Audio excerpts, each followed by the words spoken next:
নমস্কার বন্ধুরা, আর যে কুকিং চ্যানেলে আপনাদের সবাইকে স্বাগত।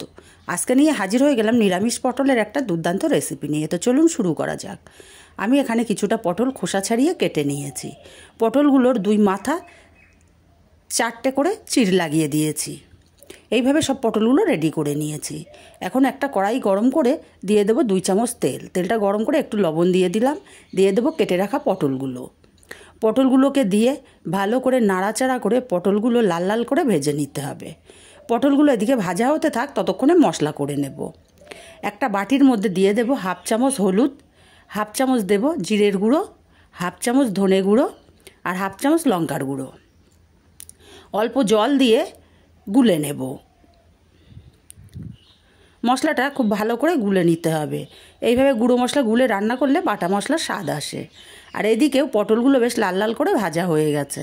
পটলগুলোকে তেল ঝরিয়ে উঠিয়ে নিতে হবে। বন্ধুরা, একঘেয়েমি পটলের স্বাদ বদলাতে অবশ্যই এইভাবে রান্না করে দেখবেন, খেতে কিন্তু অসাধারণ হয়।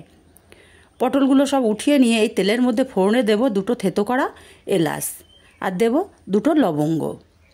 দিয়ে দেব একটুখানি কাশ্মীরি লঙ্কার গুঁড়ো তেলের ওপরে।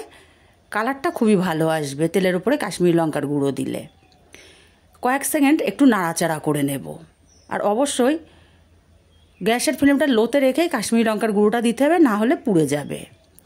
কয়েক সেকেন্ড নাড়াচাড়া করে গুলে রাখা মশলাটা দিয়ে দিলাম। মশলাটা খুব ভালো করে কষিয়ে নিয়েছি। মশলার থেকে তেলটা আলাদা হতে শুরু করে দিয়েছে। এই পর্যায়ে এখানে দিয়ে দেব ভেজে রাখা পটলগুলো। দিয়ে দেব স্বাদ মতো লবণ। লবণটাকে দিয়ে মশলার সঙ্গে পটলটা কিছুক্ষণ কষিয়ে নেব। মিনিটখানি কষিয়ে নিয়ে ঢাকা দিয়ে লো ফ্লেমে পটলটা আমি কষিয়ে নেব আরও 5 মিনিট। পটলটা দিকে কষানো হতে থাক। এদিকে মিক্সচার জারের মধ্যে দিয়ে দেব 1.5 চামচ চারমগজ। মিক্সচার জারটা ঘুরিয়ে গুঁড়ো করে নেব। সুন্দর মতো গুঁড়ো হয়ে গেছে, আর না হলে কিন্তু এমনি বাটা যেত না। দিয়ে দেব 1.5 চামচ টক দই। টক দইটা দিয়েও মিক্সচার জারটা ঘুরিয়ে মিহি করে পেস্ট রেডি করে নিয়েছি। পেস্টটা আমার এদিকে রেডি হয়ে গেছে। আমি 2টো কাঁচা লঙ্কা অ্যাড করব, ভুলে গেছিলাম। আমি 2টো কাঁচা লঙ্কা দিয়েও পেস্ট করে নেব। আর এদিকে ঢাকনাটা খুলে নিলাম। 5 মিনিট পটলটাকে ঢাকা দিয়ে কষিয়ে নিয়েছি। এতে করে পটলটা অনেকটাই সেদ্ধ হয়ে গেছে। এখন এখানে দইয়ের পেস্টটা দিয়ে দেব। দইয়ের পেস্টটাকে দিয়ে আরও কিছুক্ষণ সময় নিয়ে কষিয়ে নিতে হবে পটলটা 2 মিনিট সময় নিয়ে কষিয়ে নিয়েছি। এখন মিক্সচার জার ধুয়ে বেশ কিছুটা জল এখানে দিয়ে দেব। তবে খুব বেশি জলের দরকার নেই, কারণ পটল অনেকটাই সেদ্ধ হয়ে গেছে। ভালো করে নাড়াচাড়া করে মিশিয়ে দিতে হবে। খুব ভালো করে নাড়াচাড়া করে মিশিয়ে দিয়ে ঢাকা দিয়ে রান্না করব 5 মিনিট। 5 মিনিট পর ফিরে আসছি। 5 মিনিট পর ঢাকাটা খুলে নেব। আবারও একটু নেড়ে দেব যাতে কড়ার নিচে না লেগে যায়।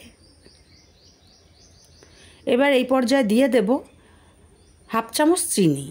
চিনিটা অবশ্যই দিতে হবে, কারণ যেহেতু টক দই দেওয়া, নাহলে একটা টক টক ভাব চলে আসবে। চিনিটাকে দিয়ে ভালো করে নাড়াচাড়া করে মিশিয়ে আর এইভাবে আরও 1 মিনিট রান্না করে নিয়েছি। আপনারা চাইলে গরম মশলার গুঁড়ো দিতে পারেন, তবে গোটা গরম মশলা দিয়েছি তাই আমি দিলাম না।